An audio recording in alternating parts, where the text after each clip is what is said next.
Your secrets, if you really look at yourself, you would be speechless. What happened to being doctors and teachers?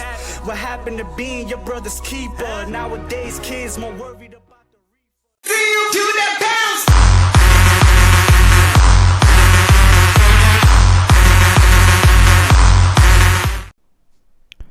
Hello, it's DJWolfKidDVenom, and thank you for joining me today. This, as you may have noticed by the lack of actual video and the very soft-spoken voice, that this is an ASMR video, and I'm doing one because it has always been something that's helped me out a lot. So I thought I would send something back. So I've been practicing a lot of silent speaking techniques and the ability to make a normal voice and a baseless voice in front of a microphone. So I'm hoping that you will all enjoy this. So today I will be reading one of my favorite books from when I was a young child. And this is part of a new series called ASMR Reading, which I'll be releasing weekly. And I'll be reading for you Harry Potter and the Philosopher's Stone is the first book in our book club. I have the entire Harry Potter collection, so I have videos of this set for a couple of weeks. I might even open up a DJWolfKidDVenom reading ASMR, which would be a different channel where I would just do ASMR reading. If this does really well, but I will be reading for you weekly, chapter by chapter. If you have a copy of the book, feel free to follow along. I will be adding some commentary of my own, and I will also be attempting to do some somewhat amusing voices as well. I am currently sitting in my super comfy chair rather than my gaming chair for the purpose of this. Sorry, I was taking a small drink, and as you can hear, those are the pages of the book. So without further ado, Harry Potter and the Philosopher's Stone, written by J.K. Rowling, published by Bloomsbury Books.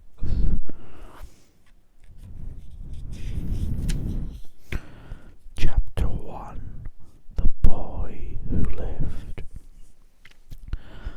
Mr. and Mrs. Dursley of number 4 Privet Drive were proud to say that they were perfectly normal. Thank you very much. Sorry. They were the last people you'd expect to be involved in anything strange or mysterious, because they just didn't hold with such nonsense. Mr. Dursley was the director of a firm called Grunnings, which made drills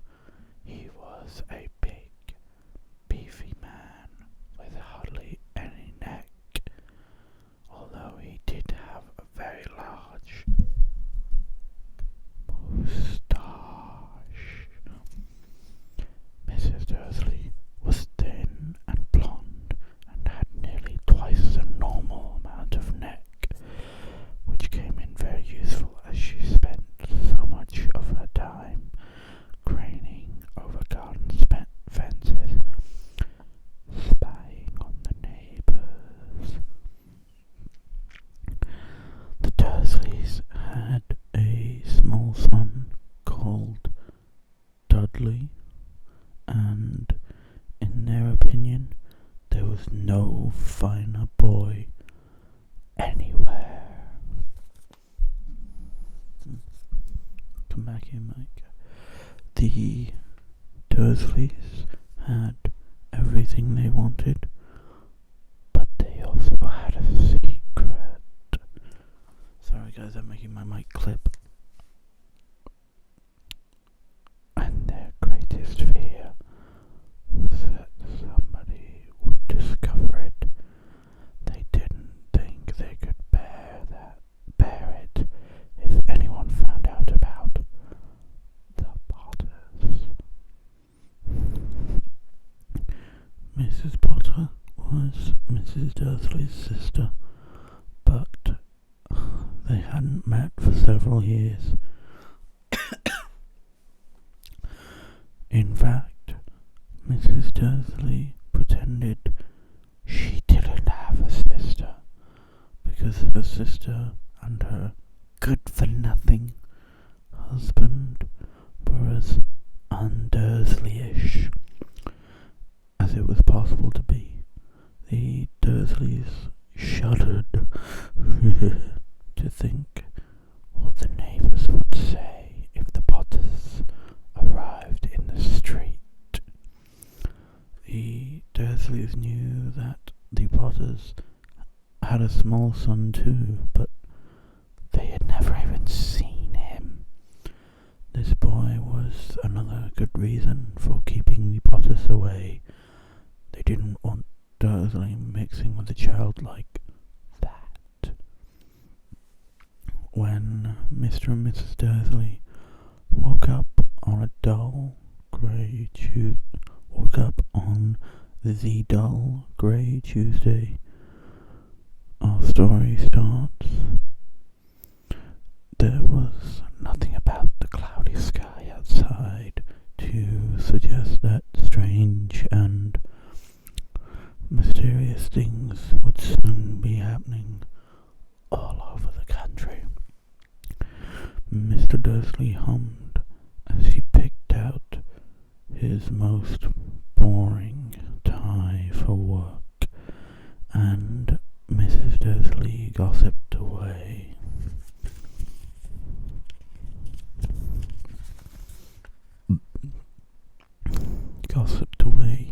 Happily as she wrestled a screaming Dudley into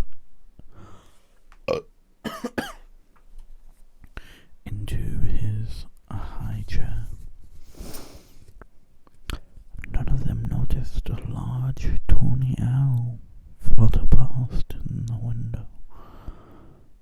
At 8:30, Mr. Dursley picked up his briefcase, pecked Mrs. Dursley on the cheek, and tried to kiss Dudley goodbye, but missed, because Dudley was now having a tantrum and throwing his cereal at the walls.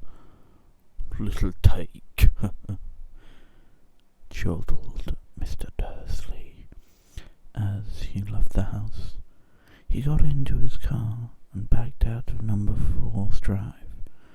It was on the corner of the street that he noticed the first signs of something peculiar.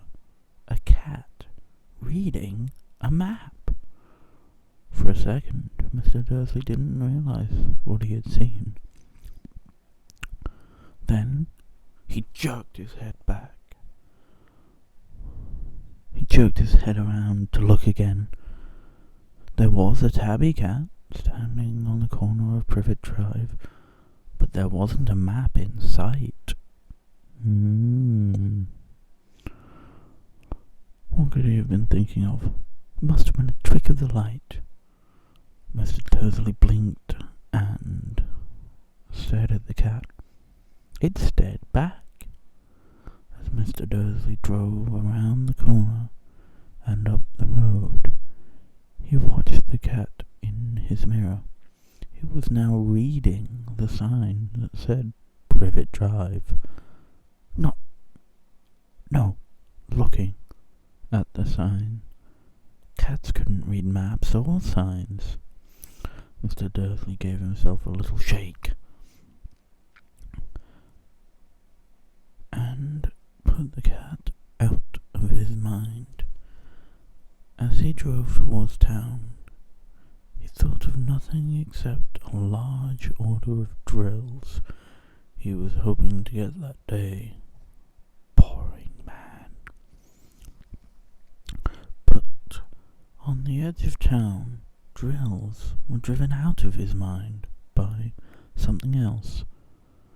As he sat in the usual morning traffic jam, he couldn't help noticing that there seemed to be a lot of strangely dressed people about. People in cloaks. Mr. Dursley couldn't bear people who dressed in funny clothes. The get-ups you saw on young people. He supposed this was some stupid new fashion. He drummed his fingers on the steering wheel, and his eyes fell on a hundred of these widows standing quite close by. They were whispering excitedly together. Mr. Dursley was enraged to see that a couple of them weren't young at all. Why, that man there had to be older than him. But then it struck Mr. Dursley that this was probably some silly stunt. Those people were obviously collecting for something. Yes, that would be it. The traffic moved on, and a few moments later, Mr. Dursley arrived in the Grunnings car park, his mind back on drills. Ow, my hand. Mr. Dursley always sat with his back to the window in his office on the 9th floor. If he hadn't, he might have found it harder to concentrate on drills that morning. He didn't see the owls swooping past in broad daylight, though people down on the street did. They pointed and gazed, open-mouthed, as owl after owl sped overhead. Most of them had never seen an owl, even at night time. Mr. Dursley, however, had a perfectly normal owl-free morning. He yelled 5 times. No, he yelled at 5 different people. He made several important telephone calls and shouted a bit more.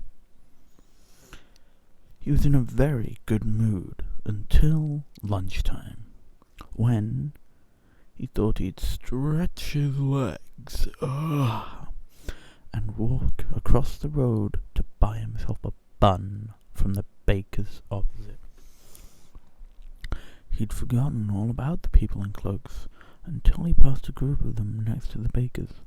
He eyed them angrily as he passed.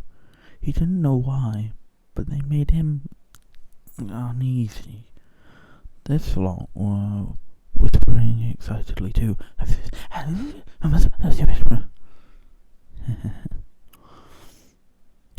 And he couldn't see a single collecting tin. He was on his way back past them, clutching a large donut in a bag, that he caught a few words of what they were saying. The Potters, that's right, that's what I heard. Yes, their son, Harry. Mr. Dursley stopped dead. Fear flooded him. He looked back at the whisperers as if he wanted to say something to them, but thought better of it. He dashed back across the road, hurried up to his office, snapped at his secretary not to disturb him, seized the telephone, and he had almost finished dialing his home number when he changed his mind. Pardon me. He put the receiver back down and stroked his moustache, thinking, no, he was being stupid. Potter was such an unusual name, he was sure there were lots of people called Potter who'd had a son called Harry. Come to think of it, he wasn't even sure his nephew was called Harry. He'd never even seen the boy. It might have been Harvey or Harold. There was no point in worrying Mrs. Dursley. She always got so upset at any mention of her sister. He didn't blame her if he'd had a sister like that. But all the same, those people in cloaks, he found it a lot harder to concentrate on drills that afternoon, and when he left the building at 5 o'clock, he was still so worried that he walked straight into someone just outside the door. "Sorry," he grunted as the tiny old man stumbled and almost fell. It was a few seconds before Mr. Dursley realized that the man was wearing a violet cloak. He didn't seem at all upset at being almost knocked to the ground. On the contrary, his face split into a wide smile and said in a squeaky voice that made passers-by stare, "Don't be so sorry, my dear sir, for nothing could upset me today. Rejoice, for you know who has gone at last. Even muggles like yourself should be celebrating this happy day." And the old man hugged Mr. Dursley around the middle of him and walked off. Mr. Dursley stood rooted to the spot. He had been hugged by a complete stranger. He also thought that it had been called a muggle, whatever that was. He was rattled. He hurried to his car and set off home, hoping he was imagining things which he had never hoped before, because he didn't approve of imagination. As he pulled into the driveway of number 4, the first thing he saw, and it didn't improve his mood, was the tabby cat he'd spotted that morning. It was now sitting on his garden wall. He was sure it was the same one. It had the same markings round its eyes. "Shoo!" said Mr. Dursley loudly. The cat didn't move. It just gave him a stern look. Was this normal behavior? Was this normal cat behavior? Mr. Dursley wondered. Trying to pull himself together, he let himself into the house.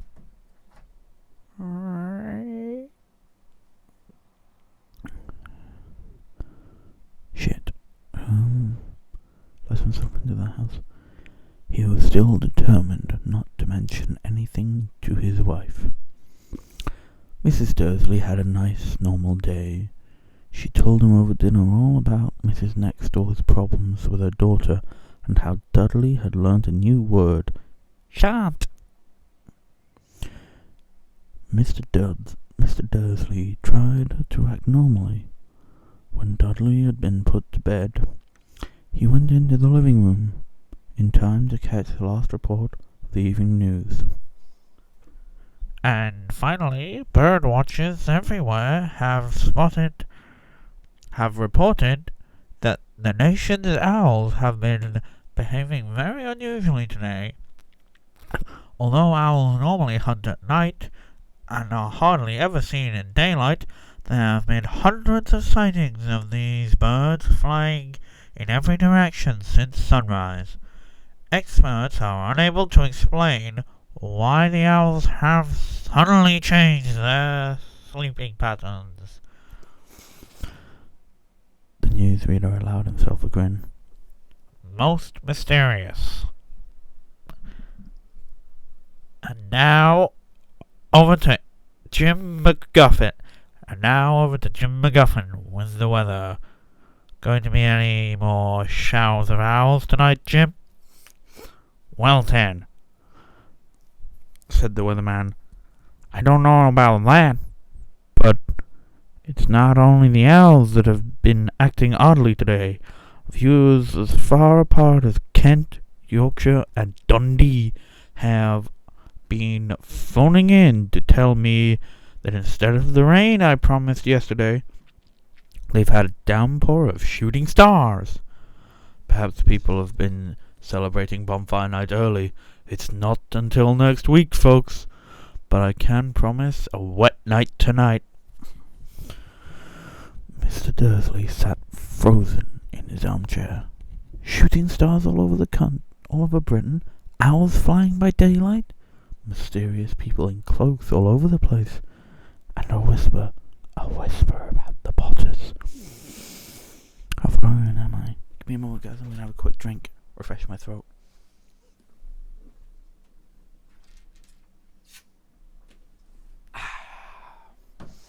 Refreshing. Where was I? Mr. Dursley came into the living room carrying 2 cups. Mrs. Dursley came into the living room carrying 2 cups of tea. It was no good. He'd have to say something to her. He cleared his throat nervously. Petunia, dear, you haven't heard from your sister lately, have you? As he expected, Mrs. Dursley looked shocked and angry. After all, they normally pretended she didn't have a sister. No, snapped Mrs. Dursley. Well, I just thought maybe it was something to do with, her lot. Oh, shit. Going back. No, she snapped. She said sharply. Why? Funny stuff on the news, Mr. Dursley mumbled. Owls, shooting stars. And there were a lot of funny-looking people in town today. So? Snapped Mrs. Dursley. Well, I just thought maybe it was something to do with, her lot.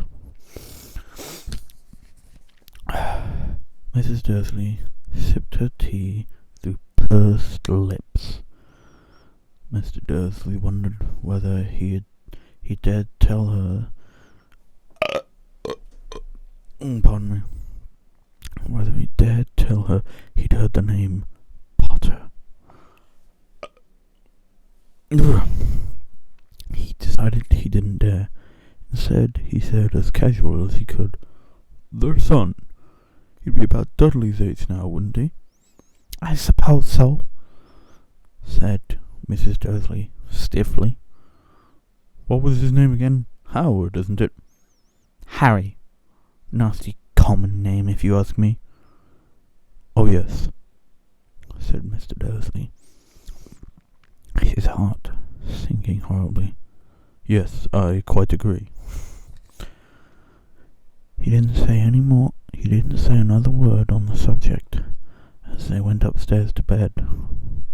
While Mrs. Dursley was in the bathroom, Mr. Dursley crept to the bedroom window and peered down into the front garden. The cat was still there. It was staring down Privet Drive as though it was waiting for something. Was he imagining things? Could all this have anything to do with the Potters? If it did, if it got out that they were related to a pair of... Well, he didn't think he could bear it. The Dursleys got into bed. Mrs. Dursley fell asleep quickly, but Mr. Dursley lay awake, turning it all over in his mind. His last comforting thought before he fell asleep was that even if the Potters were involved, there was no reason for them to come near him and Mrs. Dursley. The Potters knew very well what he and Petunia thought about them and their kind. He couldn't see how he and Petunia could get mixed up in anything that might be going on. He yawned and turned over. It couldn't affect them. How very wrong he was. Mr. Dursley might have been drifting into an uneasy sleep, but the cat on the wall outside was showing no sign of sleepiness. It was sitting as still as a statue, its eyes fixed, unblinking, on the far corner of Privet Drive. It didn't so much as quiver when a car door slammed in the next street, nor when two owls swooped overhead. In fact, it was nearly midnight before the cat moved at all. A man appeared on the corner the cat had been watching. Appeared so suddenly and silently, you'd have thought he'd just popped out of the ground. The cat's tail the cat's tail twitched. Sorry guys, I had to keep saying twitched, because it kept clipping. I can hear back through headphones. The cat's tail twitched. There we go. Oh shit.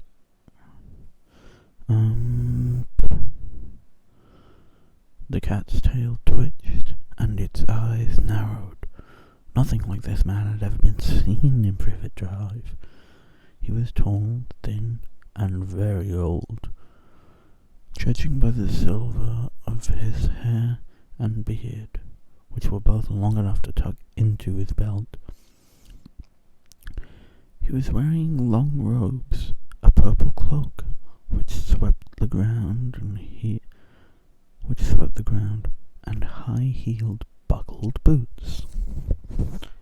Unfortunately, I do have a picture of this, but I can't show you guys because there's no video.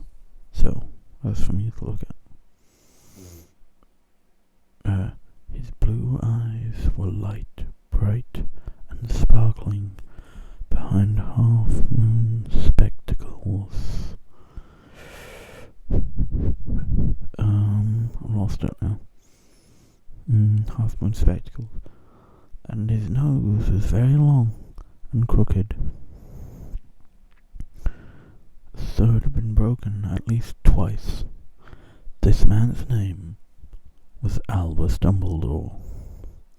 Albus Dumbledore didn't seem to realize that he had just arrived in a street where everything from his name to his boots was unwelcome.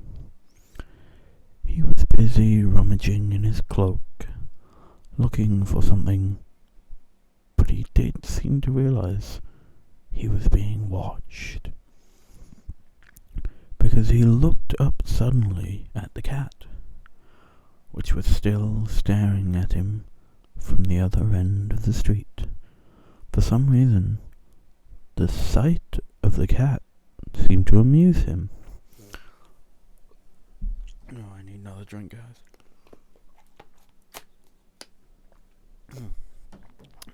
Where was I? Seemed to amuse him. He chuckled and muttered, "I should have known." He found what he was looking for in his inside pocket. It seemed to be a silver cigarette lighter. He flicked it open, held it up in the air, and clicked it. The nearest street light lamp went out with a little pop. He clicked it again. The next lamp flickered into darkness. 12 times he clicked the put outer, until the only lights left in the whole street were 2 tiny pinpricks in the distance, which were the eyes of the cat, watching him. If anyone looked out of their window now, even beady-eyed Mrs. Dursley, they wouldn't have been able to see anything that was happening down on the pavement. Dumbledore slipped the put-outer back inside his cloak and set off down the street towards number 4, where he sat down on the wall, next to the cat. He didn't look at it, but after a moment he spoke to it. "Fancy seeing you here, Professor McGonagall." He turned to smile at the tabby, but it had gone. Instead, he was smiling at a rather severe-looking woman who was wearing square glasses, exactly the shape of the markings the cat had around its eyes. She too was wearing a cloak, an emerald one. Her black hair was drawn into a tight bun. She looked distinctly ruffled. "How did you know it was me?" she asked. "My dear Professor, I've never seen a cat sit so stiffly." "You'd be stiff if you'd been sitting on a brick wall all day," said Professor McGonagall. "All day? When you could have been celebrating. I must have passed a dozen feasts and parties on my way here." Professor McGonagall sniffed angrily. "Oh yes, everyone's celebrating all right," she said impatiently. "You'd think they'd be a bit more careful, but no. Even the Muggles have noticed something's going on. It was on their news." She jerked her head back at the Dursleys' dark living room window. "I heard it. Flocks of owls, shooting stars. Well, they're not completely stupid. They were bound to notice something. Shooting stars in Kent?" Oh, my throat. "I'll bet that was Daedalus Diggle. He never had much sense." "You can't blame them," said Dumbledore gently. "We've had precious little to celebrate for 11 years. "I know that," said Professor McGonagall irritably. "But that's no reason to lose our heads. Perhaps people are being downright careless. Out on the streets in broad daylight, not even dressed in Muggle clothes, swapping rumours." She threw a sharp, sideways glance at Dumbledore here, as though hoping he was going to tell her something, but he didn't. So she went on. "A fine thing it would be if, on the very day you-know-who seems to have disappeared at last, the Muggles found out about us all. I suppose he really has gone, Dumbledore?" "It certainly seems so," said Dumbledore. "We have much to be thankful for. Would you care for a sherbet lemon?" "A what?" "A sherbet lemon.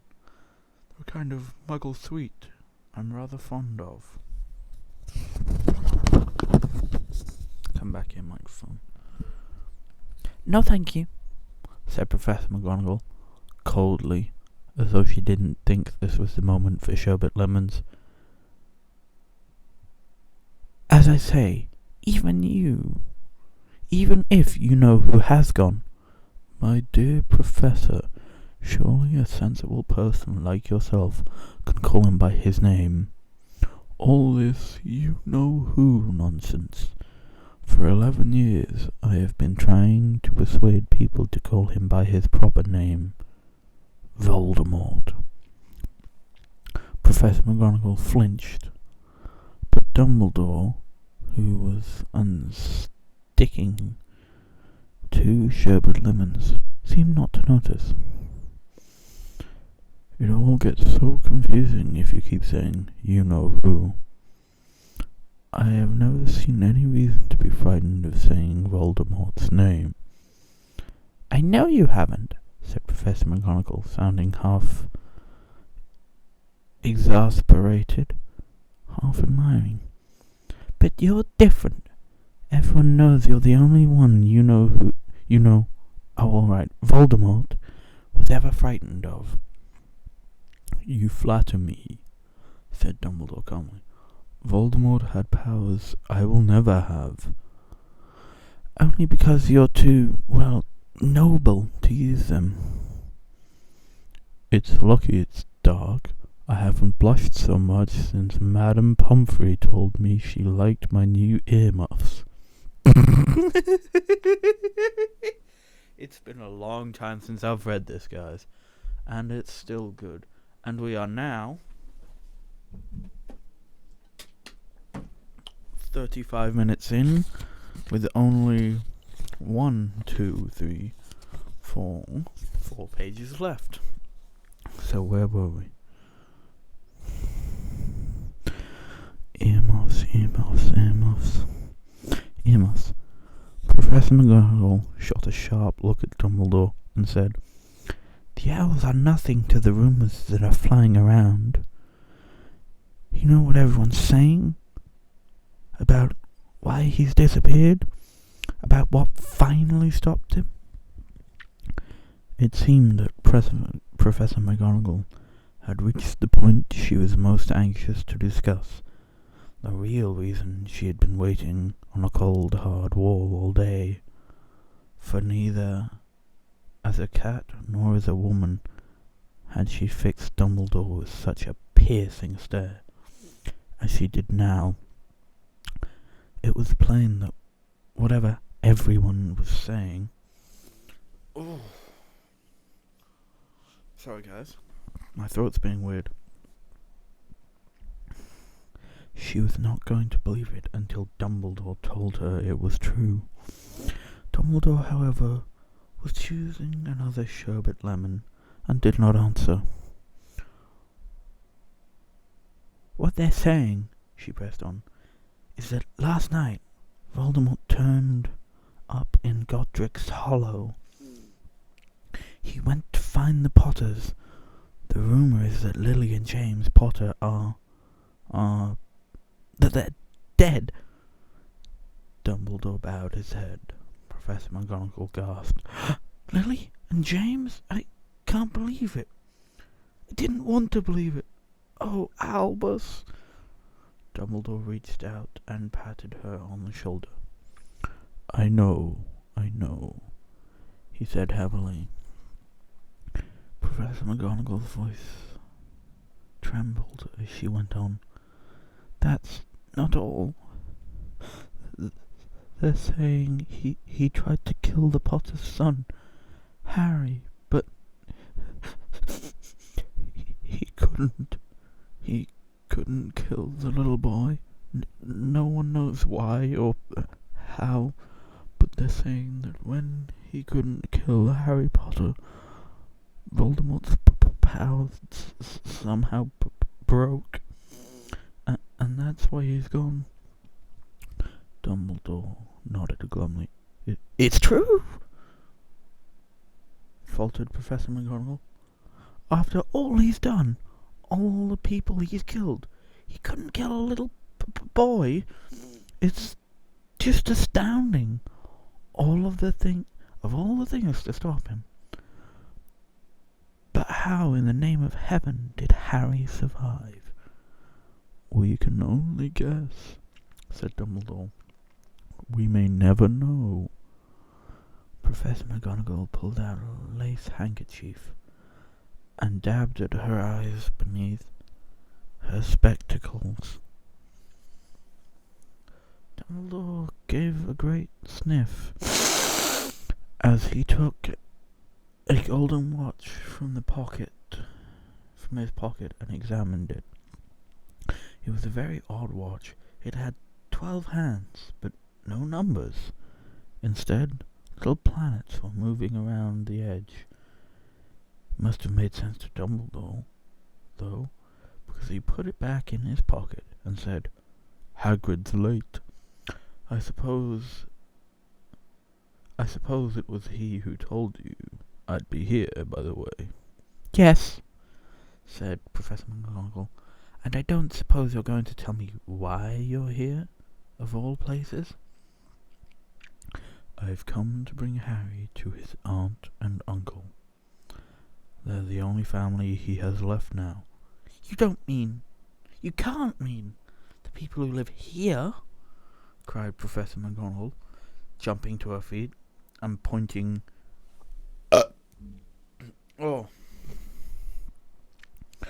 jumping to her feet and pointing at number 4. Dumbledore, you can't! I've been watching them all day. You couldn't find 2 people who are less like us. And they've got this son. I saw him kicking his mother all the way up the street, screaming for sweets. Harry Potter, come and live here? It's the best place for him, said Dumbledore firmly.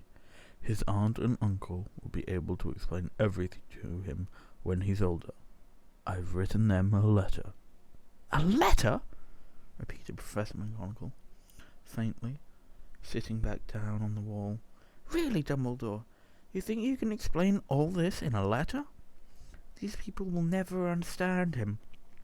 He'll be famous, a legend. I wouldn't be surprised if today was known as Harry Potter Day in future.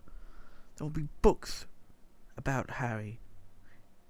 Even children in our world will know his name. No, every child in our world will know his name. Exactly, said Dumbledore, looking very seriously over the top of his half-moon spectacles. It would be enough to turn any boy's head. Famous before he can walk and talk. Famous for something he won't even remember. Can't you see how much better off he'll be growing up away from all that until he's ready to take it? Professor McGonagall opened her mouth, changed her mind, swallowed, and said, Yes, you're right, of course. But how is the boy getting here, Dumbledore? She eyed his cloak suddenly as though she thought he might be hiding Harry underneath it.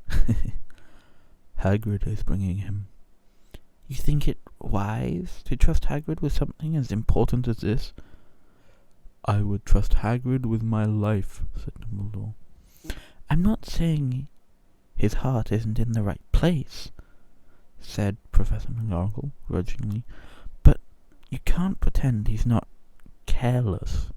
He does tend to... Wait, was that? A low rumbling noise had broken the silence around them. It grew steadily louder.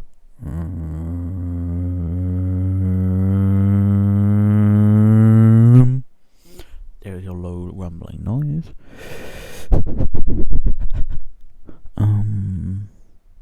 It grew steadily louder as they looked up and down the street for some sign of a headlight. It swelled to a roar as they both looked up to the sky.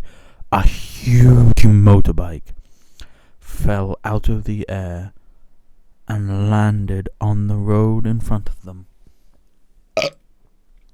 Threw up a little bit.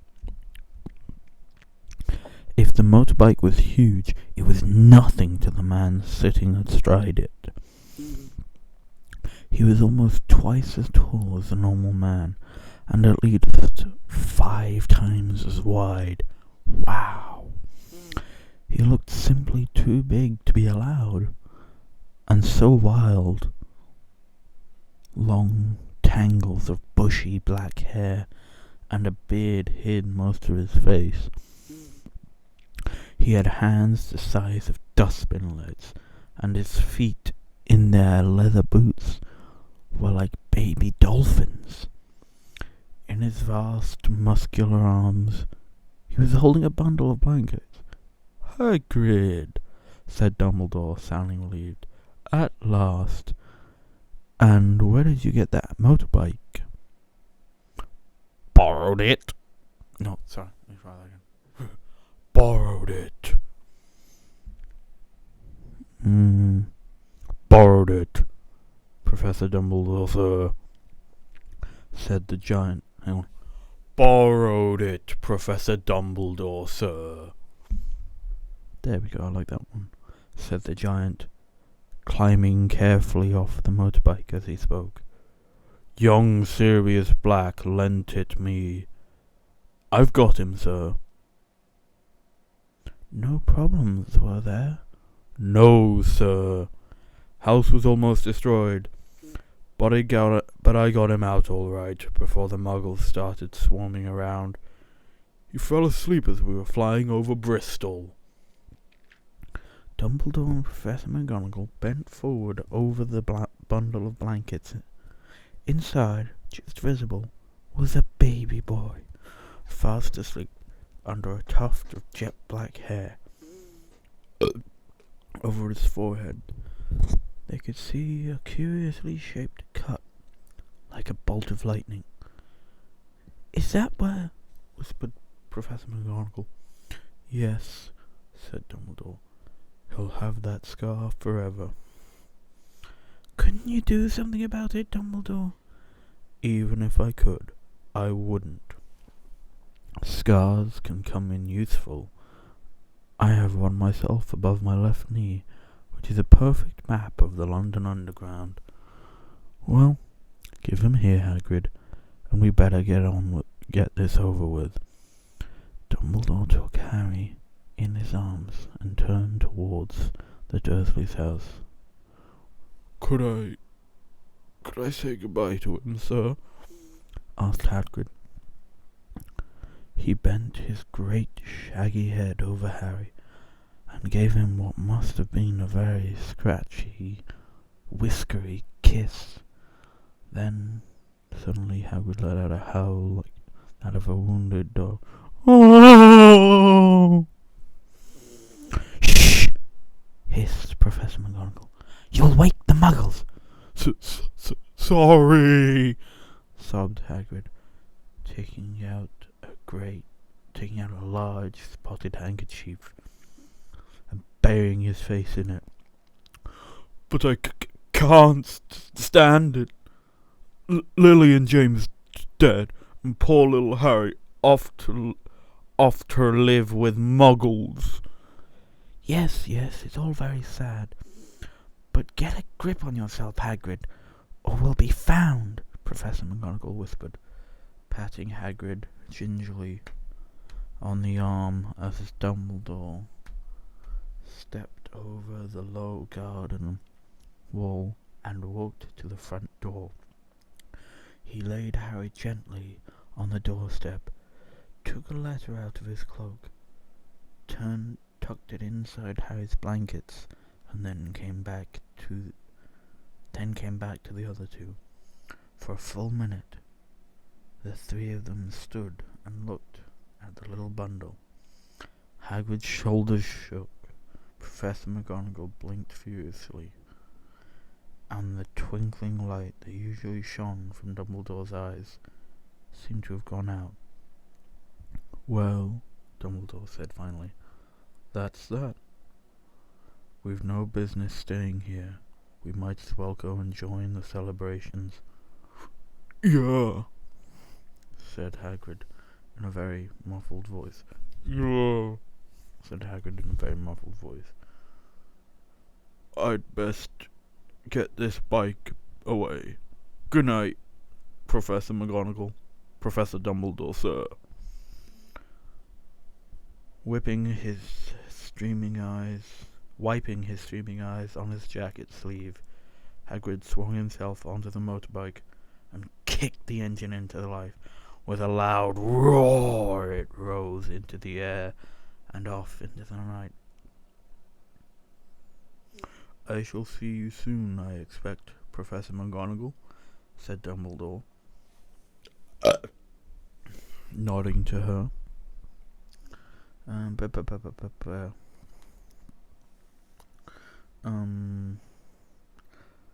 Said Dumbledore, nodding to her. Professor McGonagall blew her nose in reply. Dumbledore turned away and walked back down the street. On the corner he stopped and took out the silver put-outer, and he clicked it once, and 12 balls of light sped back to their street lamps, so that Privet Drive glowed suddenly orange, and he could make out a tabby cat slinking around the corner at the other end of the street. He could just see the little bundle of blankets on the step. of number 4. "Good luck, Harry," he murmured. He turned on his heels, and with a swish of his cloak, he was gone. Oh, pardon me. A breeze ruffled the neat hedge of Privet Drive, which lay silent and tidy under the inky sky, the very last place you would ever expect astonishing things to happen. Harry Potter rolled over inside his blankets without waking up. One small hand closed on the letter beside him, and he slept on, not knowing he was special, not knowing he was famous, not knowing he will be woken in a few hours' time by Mrs. Dursley's scream as she opened the front door to put out the milk bottles, nor that he would spend the next few weeks being prodded and pinched by his cousin Dudley. He couldn't know that at this very moment people meeting in secret all over the country were holding up their glasses and saying in hushed voices, "To Harry, the boy who lived." Thank you very much for joining me, guys, on this first chapter. If you made it this far through, I am very impressed, because this is about... well, we're just over 50 minutes in, and thank you very much for joining me, and I hope to see you again. I will be putting this video out soon, so if you did enjoy, please remember to leave a like, subscribe, and I will be doing another one of these next week. So please look forward to that. And I'm very sorry about all my throat problems. I'll hopefully get some Lemsip down me and clear that up for next week. But also, if you'd like me to start a new ASMR channel doing readings and other stuff, please put new channel in a comment, and also give me suggestions of any other books you'd like me to read. But once again, thank you very much for listening. I hope you enjoyed, and I'll see you all next time. Goodbye. I mean, look at this. Yes, it's very much like Minecraft.